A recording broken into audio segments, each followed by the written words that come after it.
appreciate the opportunity to talk about outside Veer. I think one of the positives of COVID was teaching us how to use Zoom, which gave us the opportunity to connect across the country without having to go in person. So I'll say that most of the stuff that I've gotten over the years, I've begged, borrowed, and stolen. So I'm by no means an expert. I'm just going to tell you what's worked well for us. And any questions along the way, don't you don't have to wait to the very end. Just pop in and ask as we go. So we'll go ahead and get started here. Uh, in my opinion, well, I'm trying to. Okay, there we go. Now it's down. Okay, outside veer from the flex bone. It's not something that a lot of people do. A lot of people uh, really stick with inside veer and midline and mid triple.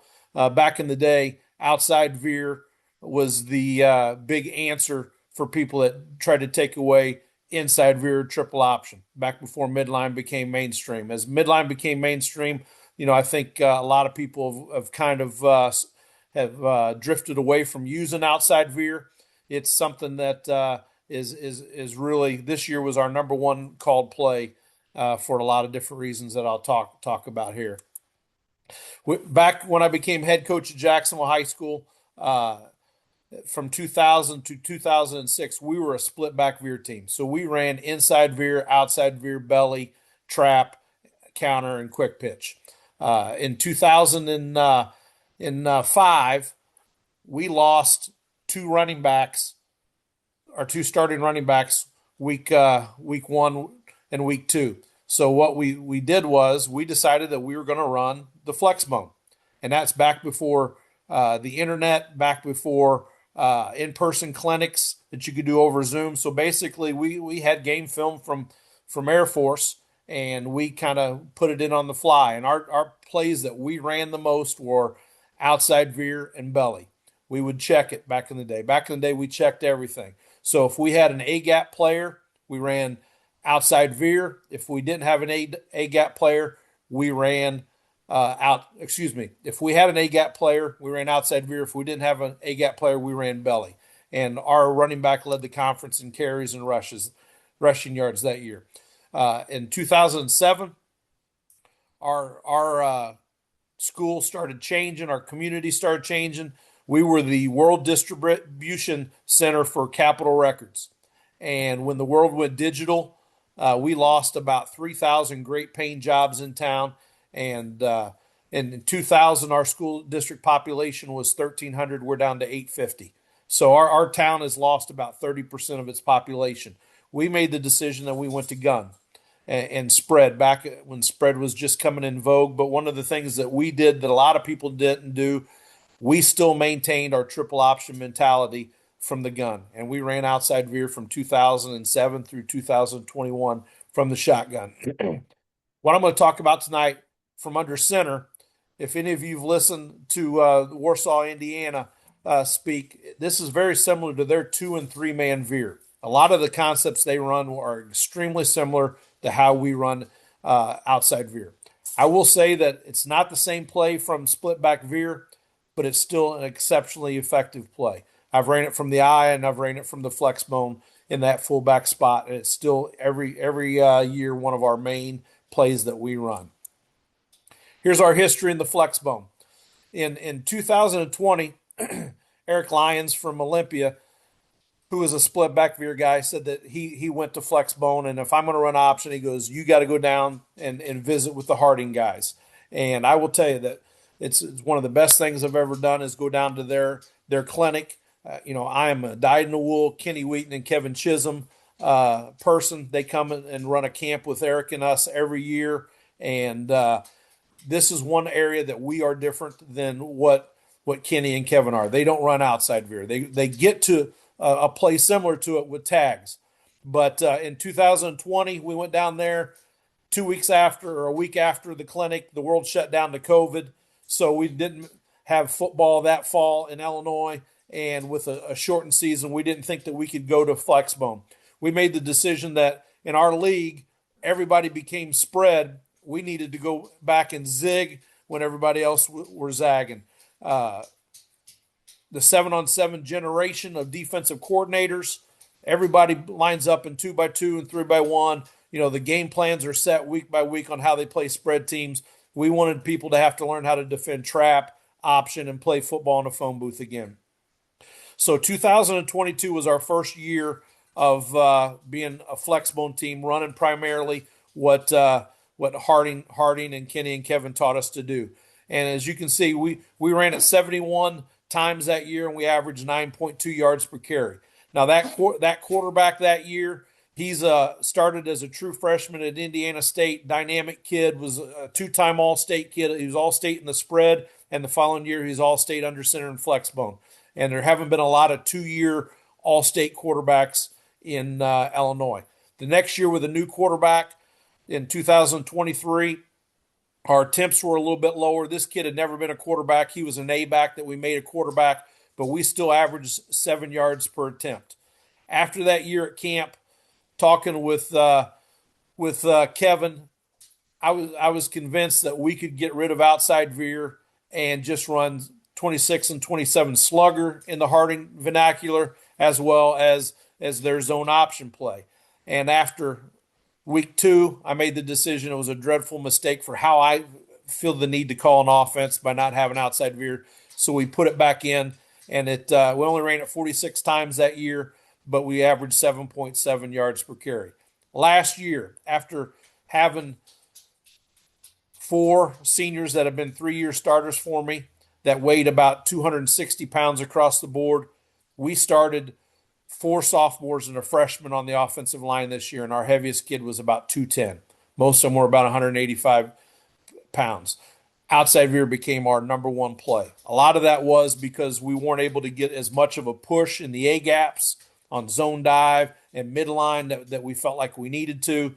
Outside Veer became a play that we were able to execute at a high level, and it averaged 8.6 yards. But if you look over our 4-year period, I think when you look at if a play is consistent or not, over 40 games, we've ran for 23, almost 2,400 yards, and we've averaged 8.3 yards of time the play's been called. So it's something that, it's become more than just a tool in the toolbox. It's become a play that people hate to see.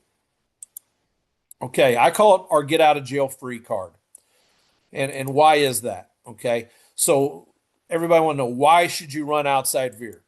Okay, I think the biggest thing is how we block it. You can always block the play side linebacker, and you can always block the play side safety. Okay, I know that sounds like elementary, but many times when you're running triple, if you don't go into an overset, getting a war daddy that's at safety coming downhill, you don't always get a chance to put a hat on a hat. And with how we block outside Veer, you can. I think that it's great against stemming and blitzing fronts because we're track blocking. We're gap down backer or first inside. So if they move at the snap, it doesn't matter. We're on a track and we go and we get off the ball. So stemming, blitzing does not affect us. We run it with a 2 or a 3-man surface. So if you don't have a tight end, I think it can still be a great play if you use it when it's appropriate. The previous 3 years, we ran tackle over a ton to get into a 3-man surface.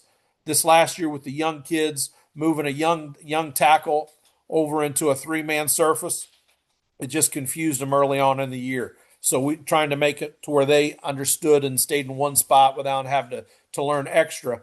We made the decision that we weren't going to have a 3-man surface. So we ran a lot of plays out of wide receiver over and messed with it with wide and tight that you'll see. But in our league, the number 1 defense that we see is a tight front, where they are a 3-4 and they line up in quarters, and they either play quarters or they roll to 3 on the snap. So it became still a great play for us, and you'll see why here in a second. I think that one of the biggest reasons why outside Veer is a great play is it messes with traditional reads for defenses. If you have a player that's usually a quarterback player, outside Veer can turn him into a dive player. Okay? It can take a person that's usually a coverage first player like the corner, and it turns them into the quarterback and pitch player, because if we do this right, we are keeping or pitching off of a corner every single time. And if that person drops at the snap or he's a deep player, we're getting guaranteed yardage if we read the dive portion of this correctly.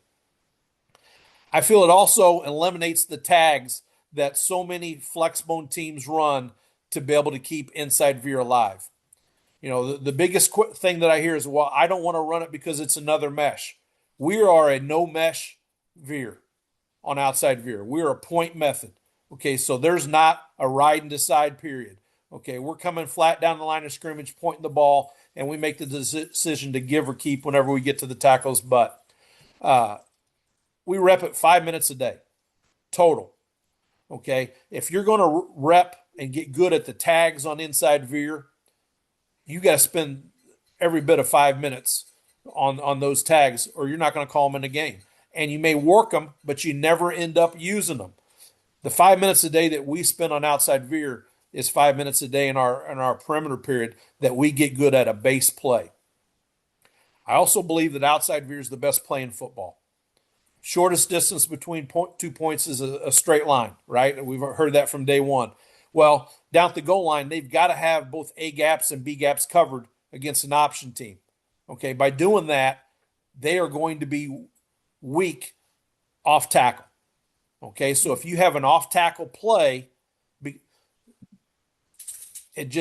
a lot of times, guys, it's just a walk in play down at the goal line. A lot of people will run zone dive and they'll slide and sink on that play. Well, we have the ability to read a play that attacks that gap. Two high teams have a lot of numbers issues. Okay, if they're too high and they're rolling, we're going to block that roll down safety after the snap with our outside receiver.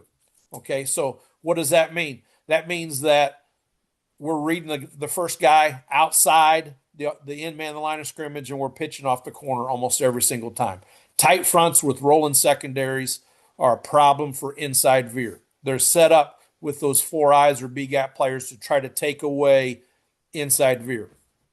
We've had success with midline against that look, but again, like this year with our younger, smaller, not quite as physically developed athletes, getting a push on that center sometimes became a huge problem for us, where our our midline play this year wasn't as successful at what it had been with the older guys. So outside veer became our play because of the angles. Okay, blocking outside veer. Our wide receiver to the play side always blocks the play side safety. Always, unless he's tagged. And I will say that we've only tagged something different very few times. Mostly, if we don't block the play side safety, is that they're coming up playing press man coverage. They give us in man demeanor, so we just run them off on that. That's about the only difference. And then we would keep pitch off of the safety that rolls down. And if you practice like Harding, you're keeping or pitching off an area, not necessarily always a man. So that's not something that is real difficult for us. Our play side A back takes the best path to the inside linebacker. Just like on belly, he has that inside linebacker every single time, unless we would by some means call switch or a tag. But we've not called a tag where he blocks anybody other than the inside backer at all the last 3 years. Everybody backside scoops. So it's really very similar to how most people, but from tackle to tackle, block triple or inside veer. So from that standpoint, we feel like we're leveraging our teaching time with how we block outside veer because it's almost identical to inside veer. Our splits are 2.5 yards, 3 yards, feet. I'm having a little bit of a tussle here with those attack Shih Tzus, so bear with me. We're 2.5 feet, 3 feet, 3 feet. Those are our base splits. Now, obviously, if we can get a little bit wider at times, we will. If we need to cheat them down a little bit, we can as well. But that's how we start out. And as I said, in most cases, we do not have to change that.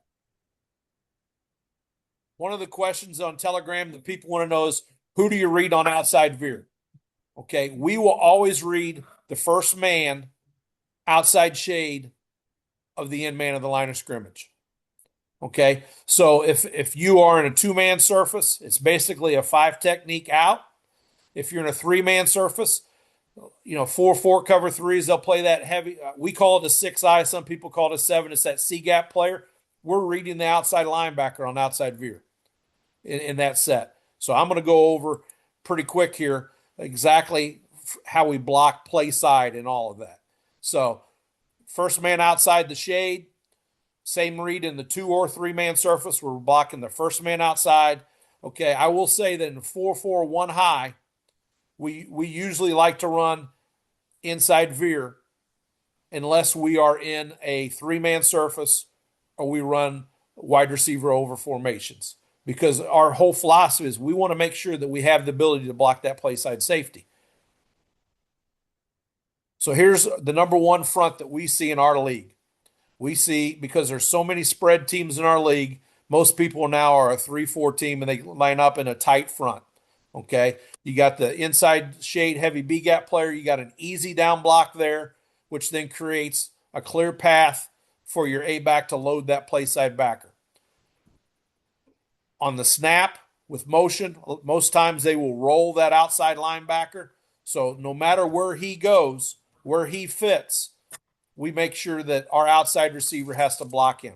So if they're going to run like a stunt where they run the B back out and they have the safety come down, fit in off tackle to take the quarterback, our splits aren't exceptionally wide. We're in what we kind of call a hug split, where in most cases they split the difference between the hash and the numbers. So we'll have to work flat on that approach when they're rolling down into that, but we still have the ability to get a hat on that person. So we're reading the first man outside the 5-5, which in this case is the outside linebacker that's usually up outside leverage of our A back, and then we're pitching off the corner. That's how we like this play. That's why it's such a great play in two-man surfaces with the rise of everybody playing 3-4. Against a 3-3, it's exactly the same rules. Okay, we're blocking first inside. Okay, we're loading the play side, first backer inside. We're blocking the safety. So if we get the block right, we're reading the outside linebacker, pitching off the corner. Same people in a 3-4.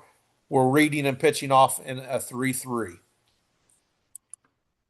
4-4 cover three.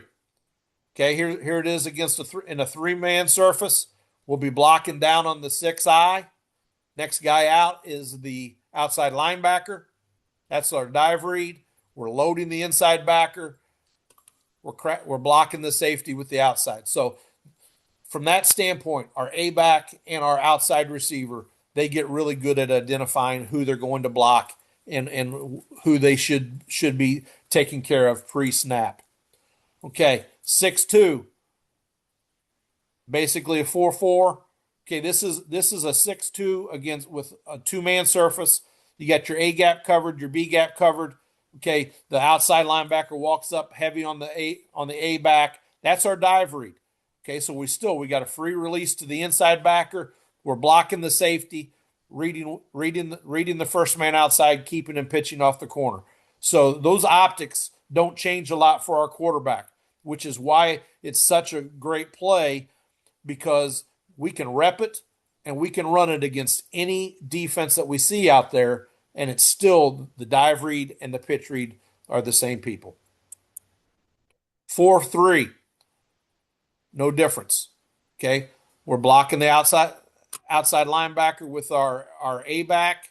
Okay, we're cracking the quarters or cover two safety, reading the end man on the line of scrimmage. This time he's up on the line of scrimmage. Okay, but it doesn't make a difference for the mesh or the read on this. 6-1, basically the walk up. Okay, you got your A gaps and your B gaps. This is very similar to a 6-2 without a tight end. Okay, it's the same block for the A back, same block for our outside wide receiver. And again, if there's any questions, just pop in and ask me as we get going here. Okay, our mechanics. This is a no mesh veer. Okay, as I said, the biggest thing I hear is they don't want to practice. Some teams don't want to practice another mesh. That's why they don't have outside veer in. You still got to practice your inside veer tags. We go 5 minutes a day in perimeter period. Okay, one of the things that's been a difference maker for us, if you understand how Harding has their R motion and their D motion, we set our pitch back in motion on D motion. This has made a huge difference for us because what it's done is it's allowed that guy to get out a little bit in front, okay, where the quarterback can see him, and we're pitching, trying to pitch on the ball line like Harding does. And in the last 3 years, we've gotten the ball pitched more on outside veer than we have in probably the previous 20 years combined, just because he's a little bit further out in front and he's right in our eyesight. So as we're pushing off around contact, getting vertical right away from the quarterback, that A-back's there to be pitched to. We have a race between our quarterback and our B-back to meet at the inside leg of the offensive tackle. Okay, so he's coming flat down the line of scrimmage, pointing that ball and running, and he's racing with the B-back to get to the offensive tackle. The ball's extended, and by the time he gets to the end man, who's the dive read, we know it's a give or it's a keep. Now, the one thing I will say, if you run tackle over or heavy sets to get into your unbalanced, there are some times that teams that aren't very well coached, they don't shift. They keep everybody shifted over to the tight end who's on the nub side. So there are times that you will not have a dive read. So when you don't have a dive read out there because of how they're aligned, you got to make the decision, I think, based off your personnel. Who's your stud? Is it the quarterback? You want the ball in the quarterback's hands, or do you want to give the ball to the B-back? First year when we were in the flex bone and we had a scholarship quarterback, we told him that if there's no dive read there, pull it and keep it. Okay. The next year we had an all-state B-back, and we told the new quarterback, if there's no dive read, give it to the B-back and let him slide and get yards. So I think you got to have a plan going in if you're going to run unbalanced sets, especially with outside veer. Who's going to keep the ball if there's no dive read?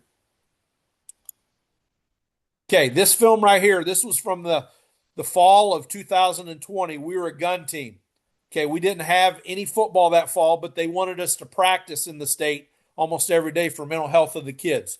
So one day I said, I knew that we were going to go the next year to Flexbone, so I put a quarterback down there on the spacer, and we spent 5 minutes teaching him the mechanics of how you run outside veer.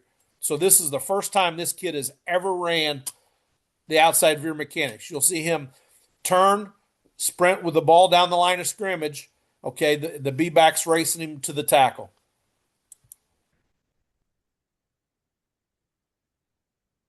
And obviously there'll be a read key down there at the end. I'll let this play a couple times.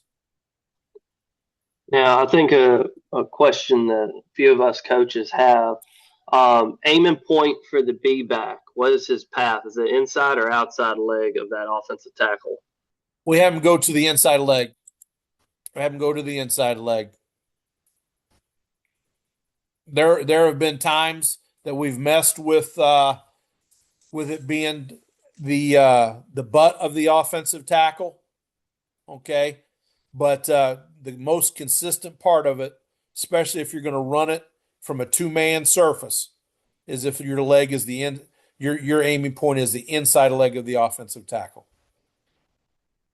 There are times that if we know we're going to be reading a 5 technique and we're in a two-man surface and they'll widen with us, we'll tell the offensive tackle to get out to 4 feet, which buys us just a little bit more time. It's a quick read, but it pops pretty well because those guys have a hard time not coming upfield because that quarterback's running right at them. Any questions on the base mechanics? Okay.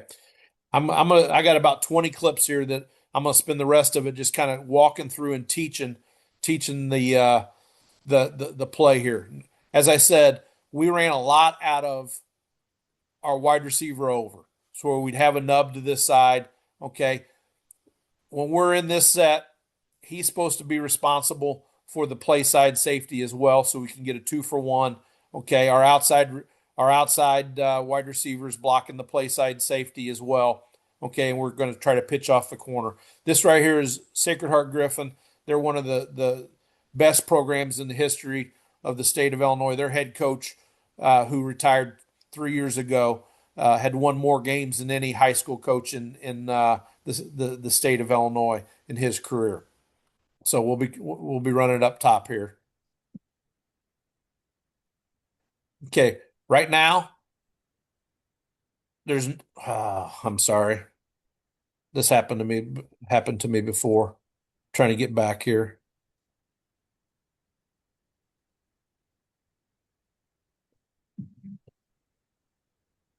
This is that technical part.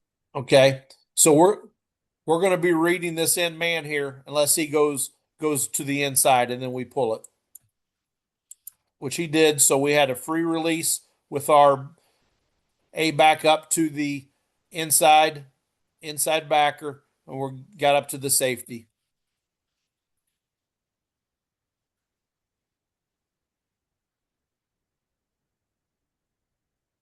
Okay, this right here, walk up 4-4, walking up into a 6-2. We are in a three-man surface, so we'll block down here. Here's our dive read, standing here. We will crack the safety, pitch off the corner.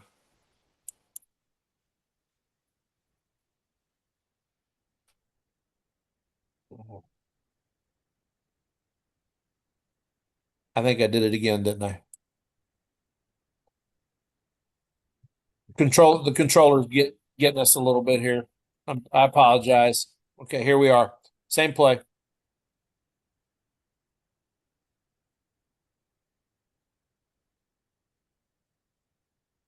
Corner falls in late to make the play. Here we are down at the goal line. Okay, they do a little stemming late. Okay, they're in man coverage. There's no safety, so we tell them to try to work to the backside safety if they're in coverage, which opens up a wide space out there for us if we get the ball pitched.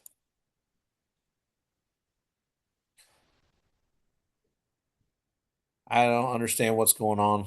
I apologize. Okay, dive read goes inside late. There's the pitch read. There's nobody outside there because they're in man coverage. Okay, got the ball pitched. Okay, this team right here, they were a 5-2 cover four rolling with their safeties down. We were crushing them first half. Second half, they came out and they just locked on man coverage on our outside and had their safeties at about 8 yards and said, throw the ball. Okay. Obviously, we were running the ball and we didn't want to have to throw the ball every play. So you'll see that our wide receiver tries to get inside sometimes on the safety and couldn't do it. Other times tried to get outside to the safety, couldn't do it because of the press man coverage, and that's when we said, okay, if you get man demeanor, just start running them off, and it was effective for us. Here's our dive read outside angles. There's nobody there, and again, it hits quick. It's not a play that takes as I said. There's not a lot of fumbles on this play because the mesh is a give or a keep by the time he gets down without it being a mesh.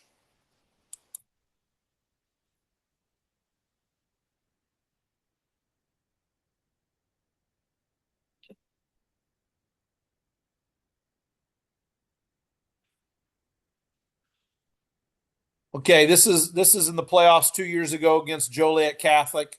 They've won like a gazillion state titles. Okay, the biggest team I've ever seen in my life. They were a 4-3 team that they rolled the safety down late. Okay, our wide receivers rule was the play side safety. Even though this guy becomes an outside linebacker, he still viewed it as the safety coming down, so he blocked that man, and we were going to keep or pitch off of the corner.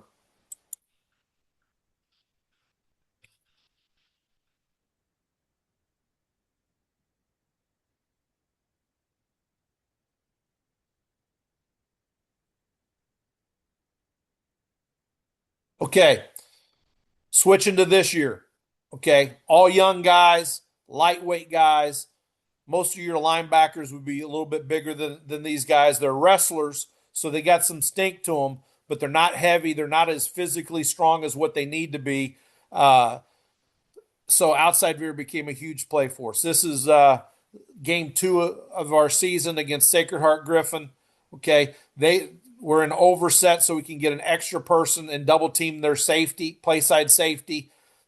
We were such a good rocket team that their whole mentality was these guys are so much bigger than our inside guys. We're going to run our outside linebackers outside and force you to try to push our bigger guys off the line of scrimmage on zone dive and inside veer. So we basically just stayed in outside veer, and it gave us a chance. Okay, they're inside shade of our tackle. This kid here outweighs our offensive tackle by about 80 pounds.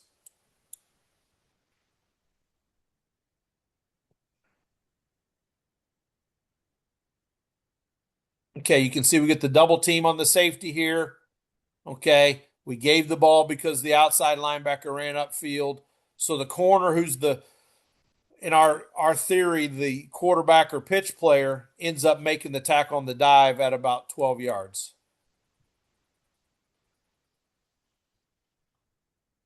Now, we'd like our quarterback to carry out the option fake a little bit and hopefully hold that guy, but we didn't. Here it is, the same play up top. You can see those outside linebackers just screaming up the field. Okay, they're wanting to take away our track athletes' ability to run rocket toss.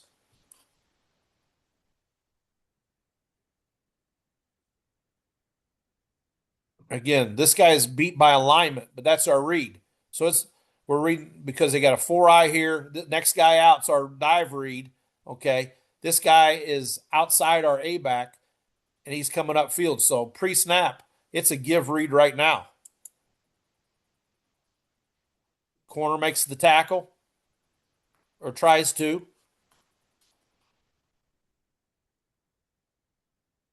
Okay.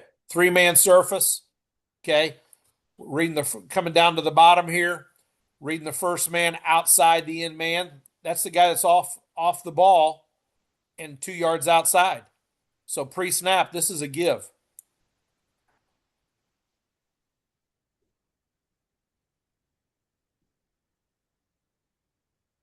Running back makes the safety miss. It turns into a 40-yard gain. Okay, this team right here, they line up in a 5-2, a 5-3, really give us a lot of junk defenses. So we just apply our rules. Block first man inside, our A back, he seals the play side back, or we try to crack the safety.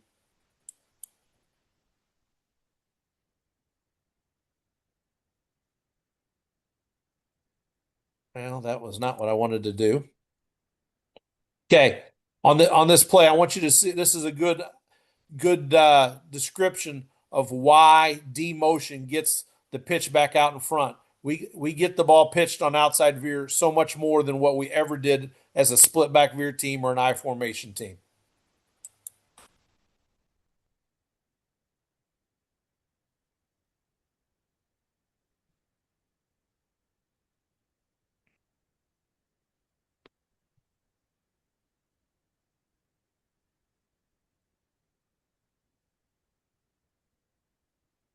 Over shifted to the over, so we put formation into the boundary.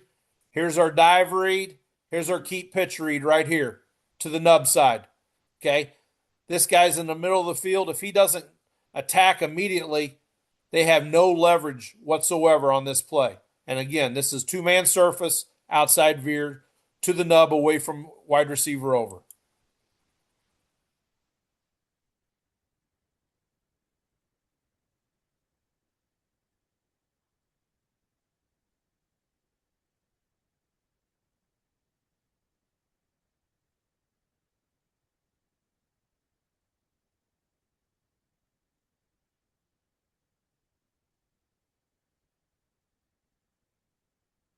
I'm just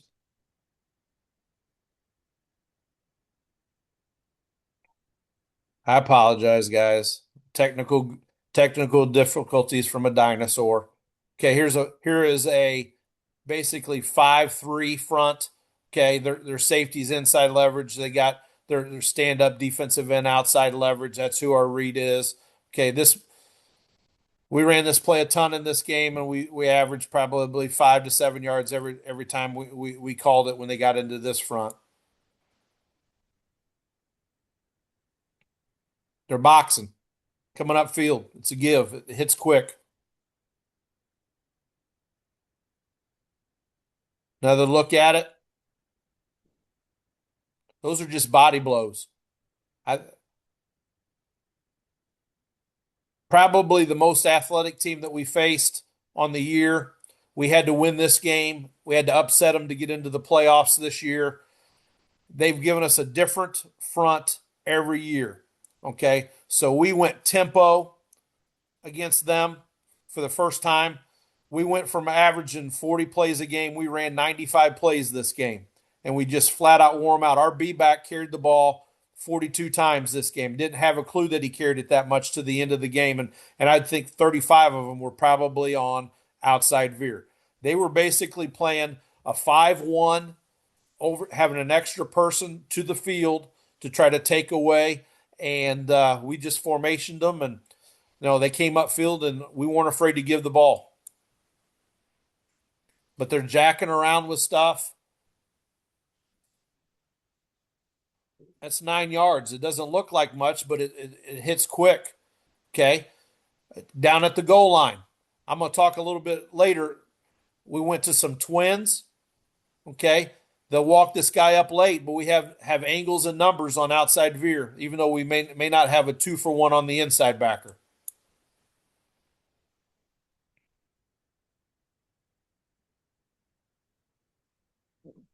Again, you're coming down flat down the line of scrimmage. It's a pretty easy read for the quarterback.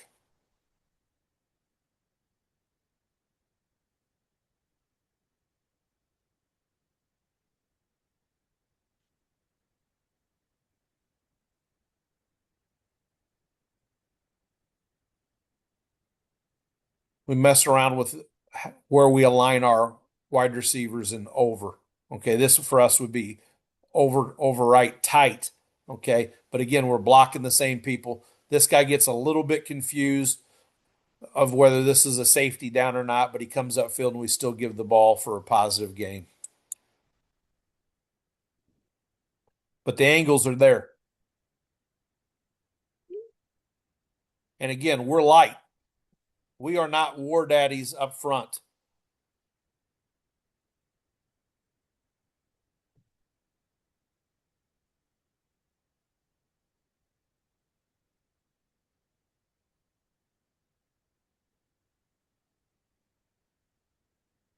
And this was a playoff team.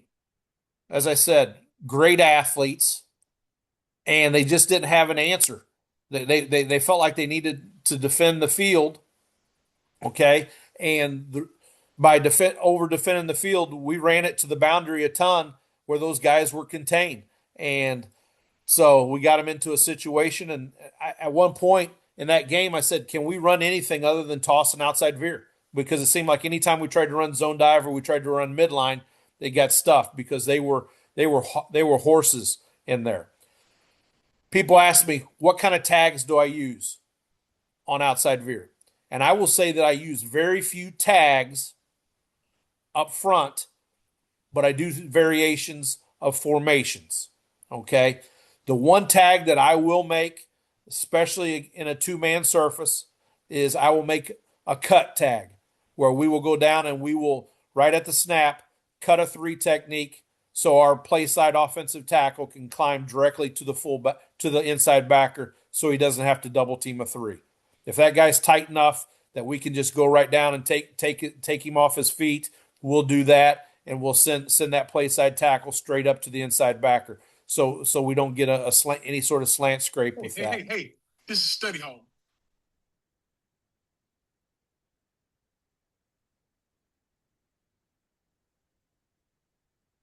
Okay. Our formations. We'll go wide receiver over. We'll make a wide or a tight, and I got some film to show you some of this. We started messing around near the end of the year with a wide receiver over where we will make a stack call where the A back stacks behind the ineligible wide receiver, where it almost looks like a trips or a bunch set. Okay. What are we trying to do? We're trying to make sure that we can get a safety out of the middle of the field and to widen that outside linebacker because, again, so many of these teams are tight fronts that it's going to give us a down block and make the read a lot easier for us. Okay. You can also run any of your perimeter blocking schemes in over your tags, your switches, your double cracks, uh, anything that you use on Rocket, you can really use on these tags. Okay, again, here's a twin set. We're getting three people out. Okay, which means they're walking up this guy late. So now they're in a 4-1 box. Okay, with the safety in the middle of the field. Now, not all this is pristine stuff. Okay, he should have given the ball there, and we get lit up. Okay, but the twin set becomes a little bit better for us a little bit later. You've seen this clip before. This is down at the goal line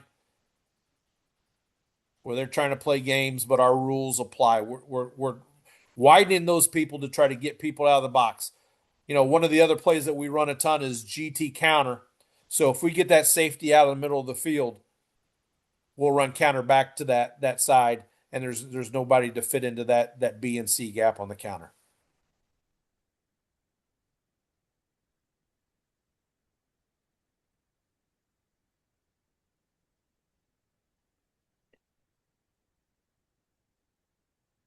Again, there's twins. You can see an easy identifiable dive read up top. He runs out. We give the ball. Fullback's an athlete. Turns into a touchdown. Okay.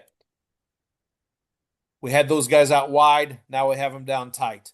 What does that do? We run so much toss and we slam and we slugger that it loosens a lot of times these stand-up guys to outside number two to widen them so they can have a chance to stop the toss. Well, all it does then is it creates a better pre-snap read for our outside veer, and the dive player is taking himself out based off alignment.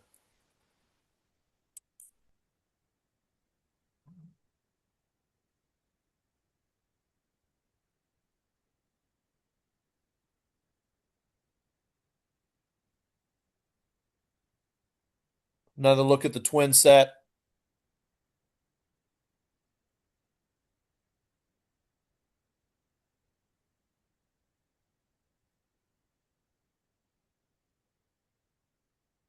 Down at the goal line, I like the twin set as well because they have to honor them.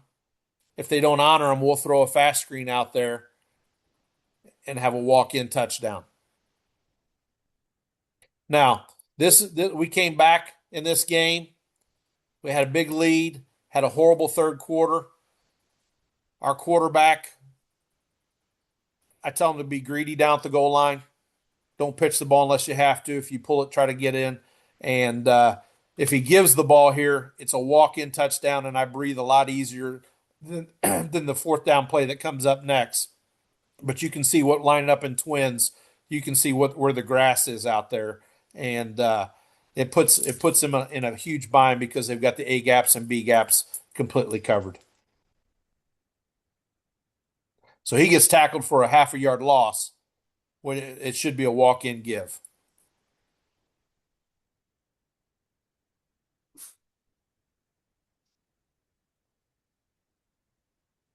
The other thing that I found that lining up in twins against the 5-2 or the 4-3 teams that roll, when you flex that guy out, they quit rolling. They play coverage. So it takes them out of their game plan. Because if they roll down, you have an easy pop pass or seam pass off veer action because that backside safety has a hard time getting over where a twins wide receiver would be. When they're in a normal flex bone set, they can roll to the middle of the field and play over the top of that A back running a seam play side if they're rolling that safety down. But when they're twins and he's an extra 5 to 7 yards out, has a hard time getting over the top of it. So basically, they have no deep player if they roll. And you can see that here they don't roll to the snap.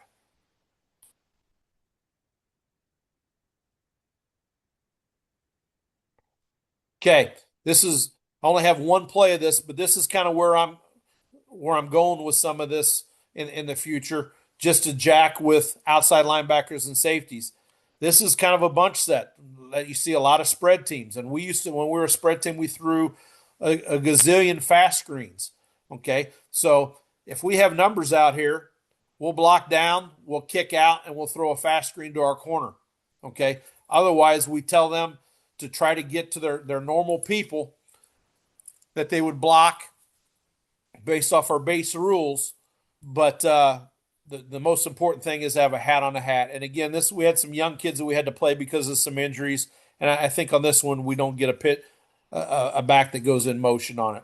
But this is some of the formational tags and adjustments that we're really starting to try to do, and midline and outside veer are huge parts of what we can do out of this set. So if you look, we've got three guys completely out.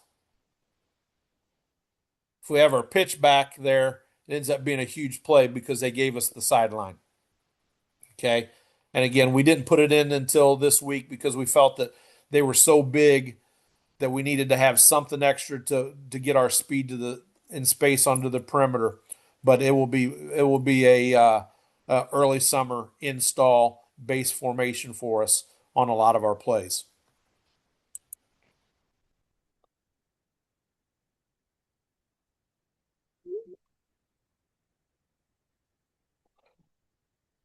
My phone number, this is my email.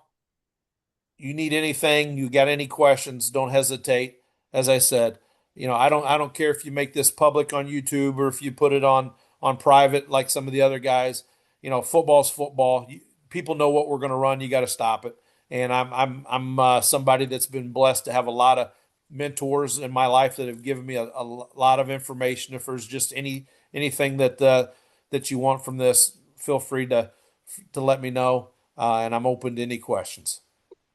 We got a few in the chat. I have a couple of them after we get done with the stuff in the chat. So let me go back to the beginning. So I had a coach ask, very first question was, what inside beer tags does this eliminate? Now, I had another coach answering comment in, and he says in Harding terms, he thinks it's the bear and buster tags. I guess it's the inside beer tags. Would you agree with Yeah. that, or was there anything Yep. else? Yeah, it's Bear and Buster. I think you could eliminate the Vegas tag with it. Anything where you have got to tag it to where your B back bounces. Okay. I think that those are the tags that go out the window with this. Okay, you don't have to rep it because you're attacking that BC gap right now immediately. And here's the thing I'm going to say: if you're going to rep a tag to get to a play to make it look like a play, why don't you just run the play? And with us not having it be a mesh play with the point method, you don't have to spend near as much time as you do on inside veer or midline with it. That's my philosophy on it. Okay, next question. It says, Mark, would you ever combo that four technique with the play side guard and play side tackle versus the 50 look? Yeah, we will. If that guy is kicking our butt, I'll make a tripod call where we will have our play side A back, our play side tackle, and our play side guard try to triple team that four technique, get butt to butt almost like zone dive, and whoever slides off slides off. We're not going to let that guy make the play for us. But I will say this: if he's hard to block, we should be running triple or zone dive and make him easier to read. All right, next question. It says, when you're calling this play, how often are you getting the pull read? Well, our quarterback 2 years ago, who was a 2 year starter for us, pulled it a ton. Okay. He didn't pull it as much because we're such a good rocket team that people were playing so wide and they felt like they had to defeat us on the perimeter. When we were a great between the tackle, zone dive, midline, and triple team, that we were hammering the A gaps and getting huge vertical push, I would say we pulled it a lot more. So year to year, based off what they feel they have to defend on the perimeter or in the A gaps, is probably going to determine if you're going to be more of a give or a pull team on outside veer. All right, next question. It says, "Are you telling your O line to move to the ball or keeping them deep?" We try to have our helmet on the laces of the center, so we're recessed off. We don't squeeze. Now, in our state, there are certain, because of some of the rules that have changed, we have some officials that feel that we're too far back, and they force us to move up and move up and move up, and we move up as far as they tell us to where they don't call a penalty. But we start off with our face mask on the laces of the center.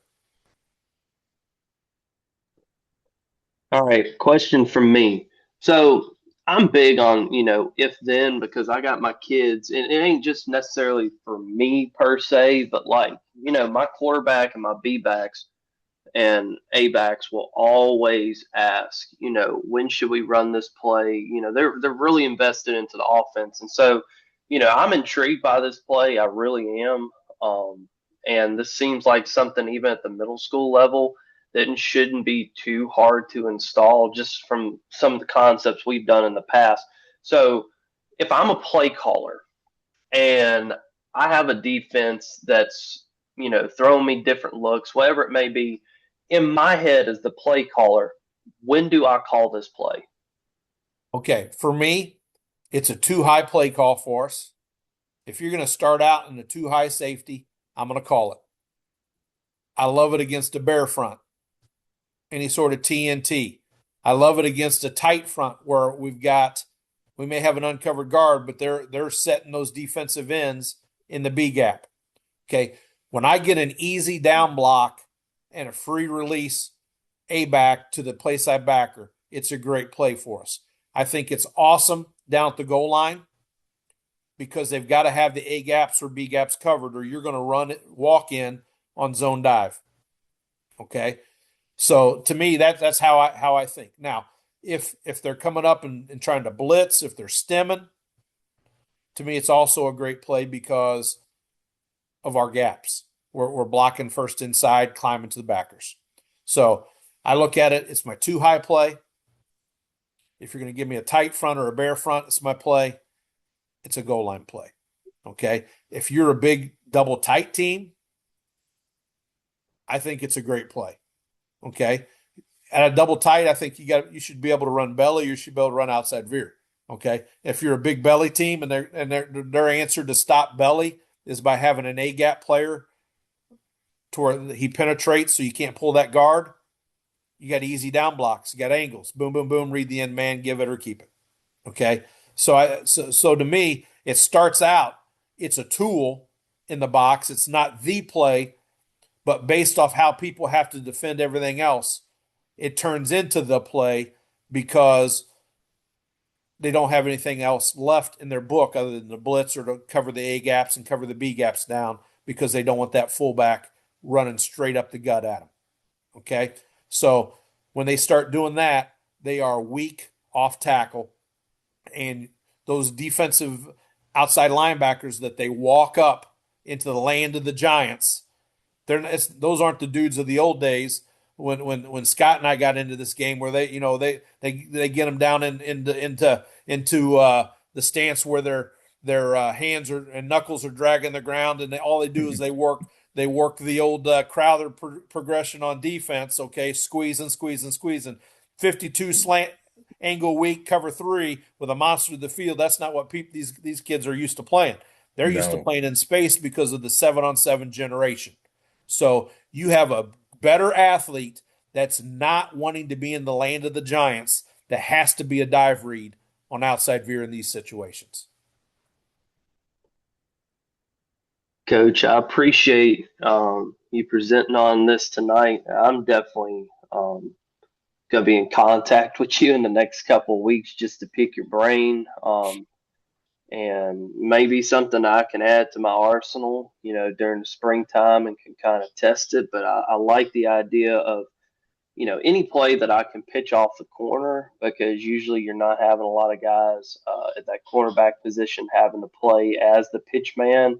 It adds a little bit of wrinkle to your offense. So definitely appreciate that. And thank you for coming on and presenting. And wish you the best this year with your upcoming season. And wish you the best in your endeavors with the flag football venture at the college level. You want to tell the folks a little bit about that? I think that's very interesting. Well, in our community, I'm an alumnus of Illinois College, a Division III school, and they decided to start flag football this year, and they approached me this fall about because it's a part-time position for them to come out and be the coach in the spring. So I'm the first coach of Illinois College women's flag football. I thought one day that I'd maybe have an opportunity to be coach football and be the head coach of my alma mater. I just didn't realize it was going to be women's flag football. So we've got great athletes. They're women from other sports. I've got 26 out on the team, and not a single one of them has 1 ounce of football background. So it's a weird game. I mean, they got 2 free blitzers from a yard deep. So I mean, you got athletes screaming at you right now. So we're about hot reads. We're about moving the pocket. We're about all sorts of air raid stuff that would be very very bad words in this group that we're talking about right now. But it's been fun. It's been exciting teaching a game to these women. And I'll tell you what, they're competitors, and they're college age kids that had to have a certain academic background to get into school, so they're smart. And it's been fun. Our first game will be this a week from Sunday at the Chicago Bears indoor facilities. The Chicago Bears have a invitational for women's flag in their area, as the NFL is really huge behind driving force behind this addition to football. Definitely looking forward to hear some updates about it. Please be sending some stuff in when you can in the Telegram chat. I think everybody will be interested in that. But wishing you luck in that venture, wishing you luck in the fall, Coach, and thank you again for coming on and speaking tonight and being a part of the clinic. Well, Coach, thanks for the opportunity. I'm honored to be asked to speak with some of the people that you've had on there. And I tell you what, the Telegram chat's been huge for me. I've picked up so much. I've been an option guy for a long time, but the flex bone's a different animal. And people ask me, would you go back to split back veer if you had the people? Would you go back to the eye? And I said no, because I think with the blocking of the A backs and stuff like that, the flex bone's the purest formation there is to run option football out of, and I love it. And a lot of people that are on this talk have been really instrumental in putting me down this path. And next week Kevin Chisholm is going to be on speaking, and as I said, I am dying the wool Kevin Chisholm and Kenny Wheaton people. Okay, they are phenomenal men. They're phenomenal teachers. The tireless effort to help teach this game and this game out of the flex bone, and they do things different than anybody out there. And I tell my parents that help us afford the camp. I said, I told you we're going to bring in the best in the nation to help us learn this offense. And they've won the national title, and they played in the national title this year, so they are literally the best in the nation at running this offense their way. And Jacob, thanks again.